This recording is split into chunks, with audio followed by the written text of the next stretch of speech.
आज की सच्ची घटना में एक पति पत्नी होते हैं जो कि लव मैरिज शादी की होती है। दोनों की ज़िंदगी अच्छी खासी चल रही होती है। पत्नी 6 महीने की प्रेग्नेंट भी हो जाती है। फिर एक दिन वहीं पति एक लकड़ी काटने वाला मशीन लेकर आता है। पत्नी सवाल करती है कि इस मशीन का क्या करोगे, लेकिन पति इसका कोई जवाब नहीं देता है। पत्नी इस चीज़ से खबर होती है, लेकिन वहीं पति क्या करता है कि अपने पत्नी की सबसे पहले गला दबाकर हत्या करता है और हत्या करने के बाद उसी मशीन से उसको पेट को फाड़ता है और उसके पेट के अंदर जो बच्चा था उसको बाहर निकालता है और उसी मशीन से अपनी पत्नी के टुकड़े टुकड़े करता है और उस एरिया में जितने भी नदी होते हैं उस नदी में ले जाकर उस टुकड़ों को डालता है, मछली को खिला देता है। और सबसे चौंकाने वाली बात तो यह होती है कि इधर पति थाने में भी जाता है और अपनी पत्नी का गुमशुदा होने का रिपोर्ट दर्ज भी करवा देता है। लेकिन उस शख्स की एक गलती की वजह से जो पुलिस है उसको गिरफ्तार कर लेती है और गिरफ्तार करने के बाद जब उसके बारे में पूछा जाता है कि तुमने अपनी पत्नी के साथ इस तरह से काम क्यों किया, कि इस तरह से उसकी हत्या की, तो एक ऐसी कहानी बताता है जिसे सुनकर दोस्तों आप भी हैरान हो जाएंगे कि आखिर इस हत्या की वजह कैसे हो सकती है। तो दोस्तों आज की जो सच्ची कहानी सच में आपको हैरान परेशान कर देने वाली है। तो दोस्तों प्लीज़ मेरी वीडियो में लास्ट तक बने रहिएगा, क्योंकि लास्ट तक रहेंगे तभी आपको कहानी सही से समझ में आएगी। इस कहानी के असली वजह क्या है, असली इसके पीछे की कहानी क्या है, इसकी पूरी जानकारी मैं आपको विस्तार से बताऊंगी। तो दोस्तों नमस्कार, आदाब, मैं हूं ज्योति कुशवाहा और आपका ज्योति भाई चैनल में स्वागत है। उम्मीद करती हूँ कि ज्योति भाई की जो फैमिली होगी अच्छी होगी और अपना ख्याल रखती होगी। दोस्तों वीडियो में आगे बढ़ने से पहले आप लोग से मेरी रिक्वेस्ट है, अगर आप लोग को मेरी वीडियो थोड़ी सी भी पसंद आएगी तो प्लीज़ मेरी वीडियो को लाइक करिएगा, शेयर करिएगा और प्यारा सा कमेंट जरूर करिएगा। अगर आप लोग मेरे चैनल पर पहली बार आए हैं तो प्लीज़ मेरे चैनल को भी सब्सक्राइब कर लीजिएगा, क्योंकि हमारे इस चैनल पर रोजाना इसी तरह की क्राइम की सच्ची घटना आती रहती है। तो चलिए ज़्यादा बात नहीं करते, बढ़ते हैं घटना की तरफ। आज की जो सच्ची घटना है, ये घटना हैदराबाद के मेडीपल्ले थाने की है और उसके अंतर्गत एक इलाका आता है बोटुबल इलाका। वहीं की सच्ची घटना बताई जा रही है। वहीं का रहने वाला महेंद्र रेड्डी, जो कि 23 अगस्त को वो अपनी बहन के साथ रात के 12 बजे थाने में जाता है और थाने में जाने के बाद पुलिस वालों से यह बताता है कि उसकी जो पत्नी है, जिसका नाम स्वाति है, जिसकी उम्र 21 साल के आसपास है, वो लापता हो चुकी है। दरअसल वो बताया कि वो टैक्सी चालक है, टैक्सी चलाने का काम करता है और जब वो टैक्सी चलाकर जब अपने घर पर आया तो उसकी पत्नी नहीं मिली। आसपास की जगहों पर उसकी तलाश किया, पूरे रिश्तेदारों में उसके बारे में छानबीन की, लेकिन कहीं पर भी उसकी पत्नी का पता नहीं चलता है। इसके बाद वो एफआईआर दर्ज करवाता है। पुलिस दोनों की एफआईआर दर्ज कर लेती है। इधर जो महेंद्र रेड्डी था अपनी बहन के साथ अपने घर चला आता है। अब पुलिस इसकी जांच पड़ताल में लग जाती है, स्वाति की जांच पड़ताल करने लगती है। सबसे पहले पुलिस क्या करती है कि स्वाति का, यानी कि जिस दिन वो घर से लापता होती है, यानी कि 23 अगस्त को, उस दिन का उसका मोबाइल नंबर का सीडीआर निकाला जाता है और पुलिस यह जानने की कोशिश करती है कि वो किससे बात की थी और उसका मोबाइल कब बंद हुआ। तभी पता चलता है कि 23 अगस्त के दिन स्वाति का जो मोबाइल था उसके घर में ही बंद हुआ।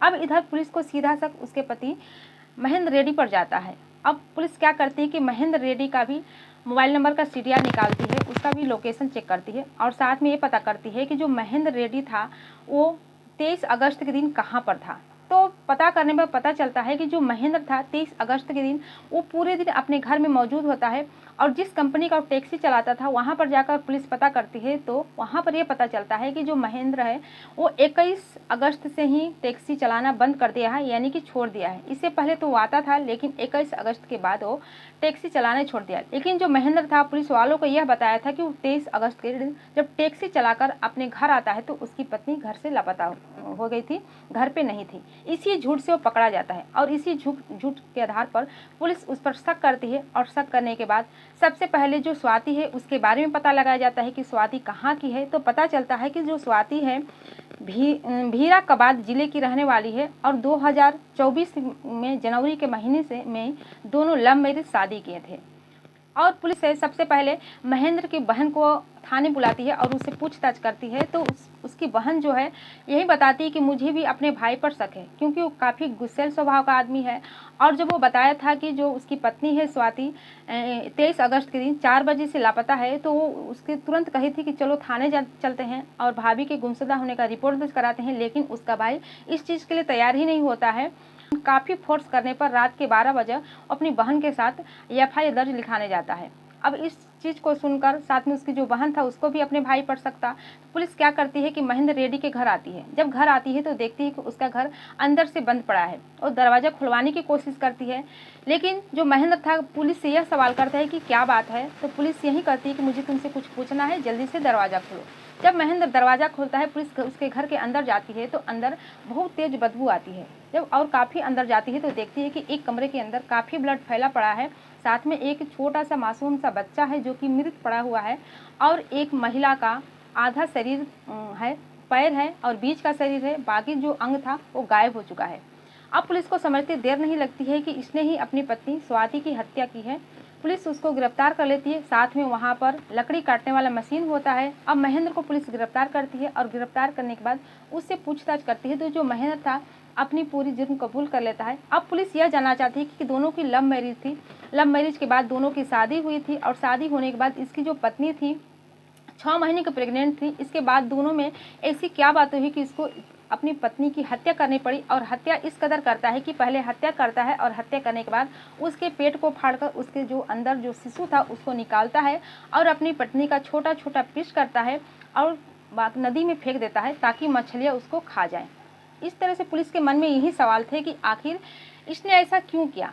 तब जो महेंद्र रेड्डी था यही बताता है कि भीराकबाद जिले की रहने वाली जो स्वाति थी उसी जिले का रहने वाला ये भी होता है। दोनों पड़ोसी होते हैं और पड़ोसी के नाते दोनों को एक दूसरे से प्रेम हो जाता है, और फिर प्रेम जब हो जाता है तो अपनी परिवार की मर्जी के खिलाफ परिवार से बागायत करके दोनों शादी करते हैं, और शादी करने के बाद वहीं पर एक किराए के कमरे में रहने लगते हैं। कुछ दिन तो दोनों पति पत्नी अच्छे तरीके से रहने लगते हैं, लेकिन धीरे धीरे स्वाति अपने पति को बेरोजगार बताने लगती है और कहती है कि तुम बहुत कम पैसे कमा रहे हो, ज़्यादा पैसे कमाओ, और दिन भर उसको थोड़ा भी आराम करने नहीं देती थी। इस तरह से ताने मारती थी और इसी बात को लेकर दोनों पति पत्नी में लड़ाई झगड़ा होता था। कभी कभार जो महेंद्र रेड्डी था अपनी पत्नी के ऊपर हाथ उठा देता था, जिसकी वजह से ये जो महिला है 2025 में अप्रैल के महीने में क्या करती है कि अपने पति के खिलाफ थाने जाती है और एफआईआर दर्ज करा दी है कि जो उसका पति है उसे बहुत ही बुरी तरह से मारता पीटता है, सताता है, जिसकी वजह से वो जेल जाता है। और जब जेल जाता है तो जो गांव के सरपंच लोग हैं, बड़े लोगों की जो वजह से जो इस चीज़ को समझौता करा दिया जाता है, और समझौता करने के बाद महेंद्र फिर से वापस आ जाता है। और इस चीज़ को लेकर काफ़ी गुस्सा था कि उसकी पत्नी उसे जेल भी भिजवा दी थी, जिसी तरह से अपनी पत्नी से हमेशा खपा रहता था। और इसके बाद वो क्या करता है कि वहाँ से वो हैदराबाद चला आता है और वहाँ पर अपनी पत्नी के साथ एक किराए के कमरे में रहने लगता है, लेकिन वहाँ पर टैक्सी चलाने का काम करने लगता है। लेकिन वहाँ पर भी जो स्वाति थी अपने पति को लगातार फोर्स करती थी, हमेशा निकम्मा निठल्ला कर देती और कहती थी कि तुम पैसे कम कमा रहे हो, तुम ज़्यादा पैसे कमाओ। और धीरे धीरे समय बीता जाता है। इसी बीच स्वाति प्रेग्नेंट हो जाती है। जब उसका बच्चा 6 महीने का हो जाता है तो एक दिन वो अपने पति से कहती है कि अब मैं मायके जाऊंगी, क्योंकि दोनों के रिश्ते में समझौता हो चुका था। दोनों के मायके वाले भी इस चीज़ से मान गए थे और अपने पति महेंद्र से ही कहती कि मैं मायके जाऊंगी, वहाँ पर अल्ट्रासाउंड कराऊंगी और जब तक ये बच्चा बाहर नहीं आ जाएगा, जब तक मैं अपने बच्चे को जन्म नहीं दे दूंगी, तब तक मैं वापस नहीं आऊँगी। इस तरह से वो बातें करती है और अपने पति से यह कहती है कि तुम तो इस बच्चे का भरण पोषण कर नहीं सकते, क्योंकि तुम तो काफ़ी निकम्मा निठल्ले हो, तुम तो ज़्यादा पैसा कमा नहीं सकते। इसी तरह से वो ताना मारती है, जिसकी वजह से रमेश रेड्डी को काफ़ी इस चीज़ को दुख होता है और ये तय कर लेता है कि वो अपनी पत्नी स्वाति की हत्या करके ही रहेगा। जिसकी वजह से वो क्या करता है कि उसी दिन यानी कि 23 अगस्त को वो बाहर जाता है और एक लकड़ी काटने वाला मशीन लेकर आता है और लाने के बाद सबसे पहले अपनी पत्नी की गला दबाकर हत्या करता है और हत्या करने के बाद उसके पेट को फाड़ता है और उसके अंदर जो बच्चा था उसको बाहर निकालता है। इसके बाद अपनी पत्नी के छोटे छोटे टुकड़े करता है और उधर अपनी बहन, जो उसकी बहन थी, उसको यह सूचना दे देता है कि तुम्हारी भाभी स्वाति घर से लापता है, मिसिंग हो गई है। उधर उसकी बहन अपनी भाभी की तलाश में जुट जाती है और इधर ये पत्नी के टुकड़े करता है। और वहीं उसी एरिया में नदी होती है जिसमें बहुत सारी मछलियाँ होती है, उसी नदी में छोटे छोटे टुकड़े ले जाकर डाल देता है, जिसकी वजह से जो मछलियाँ हैं इस टुकड़े को खा जाए और इसके बारे में किसी को पता ही नहीं चले। लेकिन जब पुलिस की छानबीन करती है, जब वो मिसिंग होने का रिपोर्ट दर्ज लिखा कर आया था, और छानबीन करने के बाद क्या करती है कि पुलिस जब उसके घर आती है तो उस समय अपनी पत्नी के और जो डेड बॉडी बची थी उसके टुकड़े कर ही रहा था। उसी समय पुलिस उसको धर दबोचती है और दबोचने के बाद ये पूरी कहानी बताता है। दोस्तों, जब पुलिस ये सब पूरी कहानी सुनती है तो वो भी दंग रह जाती है कि अपनी पत्नी का कत्ल करने की वजह कैसे हो सकता है, कि आखिर एक इंसान इतनी छोटी सी बातों को लेकर इस तरह से हत्या कैसे कर सकता है।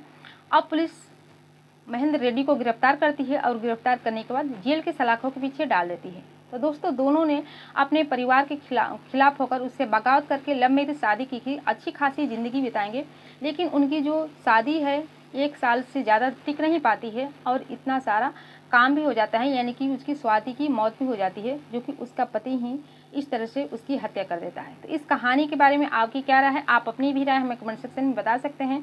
और ये कहानी घटना सुनाने का उद्देश्य आपको दुखी करना, परेशान करना नहीं है, बल्कि जागरूक करना, सचेत करना है कि आप भी सावधान सतर्क हो जाइए, अपना और अपने परिवार का ख्याल रखिए। तो दोस्तों, अब समय आ गया है उन दोस्तों का नाम लेने का जिन्होंने मेरी वीडियो में प्यारा सा कमेंट किया। नाम है मौसम ठाकुर मुजफ्फरपुर से, पुष्पा कुशवाहा वाराणसी से, स्टोरी क्राइम सुरभा कुशवाहा, गजेंद्र रजनी, मानवीर मध्यान, पलकेश कुमार त्रिवेदी, सानू शर्मा, VK, बिल्ला सिंह, संदीप पाटिल, अकबर दुबई से, मुकेश पांडे दिल्ली से, अखिल त्यागी, बबलू वेदर्दी, शान सिंह, HP कुशवाहा फतेहपुर से, सीता देवी सुल्तानपुर से, डेविड कोलकाता से और तौफिक अंसारी। तो आप लोग का मेरी तरफ से तहे दिल से शुक्रिया कि आप लोग ने मेरी वीडियो में आकर इतना सारा समय निकाल कर मेरी वीडियो को देखा और प्यारा सा कमेंट भी किया। तो दोस्तों, अगर आप लोग भी चाहते हैं कि मैं आप लोग का भी नाम अपनी वीडियो में लूँ तो प्लीज़ मेरी वीडियो के कमेंट सेक्शन में जाइए और कुछ भी प्यारा सा कमेंट कीजिए, ताकि मैं आने वाली अगली वीडियो में आप लोग का नाम लूँ और मुझे नाम लेने में बेहद खुशी हो। फिर मिलती हूँ अगले दिन नई कहानी के साथ, नई घटना के साथ। तब तक के लिए जय हिंद, जय भारत।